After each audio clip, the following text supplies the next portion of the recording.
Simon character తో Indian box office ని సుత్తితోటి కొట్టాడు మన నాగార్జున. ఆయన సీన్ వేరే లెవెల్.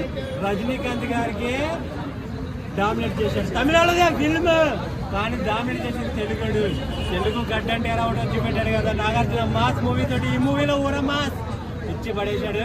అఖిల్ కి చైకి రిటైర్మెంట్ ఉంటుంది, నాగార్జున బ్రోకి ఉండదు. ఎందుకంటే ఆయన అప్పటికి బ్రోనే. చైతన్య కొడుకు పుట్టొచ్చు, అఖిల్కి కొడుకు పుట్టొచ్చు. వాళ్ళు కూడా డామినేట్ చేసే లెవెల్లో నాగార్జున ఫిట్నెస్ ఉంది, సిక్స్ ప్యాక్ అలాగే దాగుంది.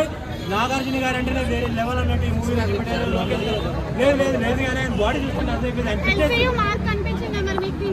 ఈ మూవీలో మొత్తం ఎల్సీనే ఉంది.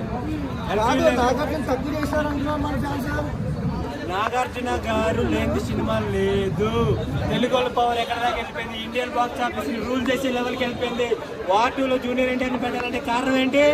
ఆడది సినిమా. జూనియర్ ఎన్టీఆర్ లేకపోతే ఈ మూవీలో నాగార్జున పెట్టాలంటే రేంజ్ ఏంటి? మూవీ ఆడదు లేకుంటే నాగార్జున లేకపోతే అన్నట్టు తెలుగు వాళ్ళ పవర్ ఎక్కడికో వెళ్ళిపోయింది. ఇప్పుడు బాలీవుడ్ కదా హాలీవుడ్ రేంజ్కి వెళ్ళిపోయింది. తెలుగు వాళ్ళు వేరే లెవెల్ బ్రో. తెలుగు వాళ్ళు ఒక్కసారి దిగితే ఎలా ఉంటుంది? ఏదైనా తెలుగు వాళ్ళు దిగనంత వరకుదే.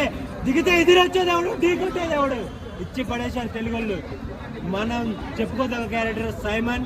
వార్ 2లో మన జూనియర్ ఎన్టీఆర్. వార్ 2 గురించి వార్ 2 ఉంది గురు, అది తీసుకురా.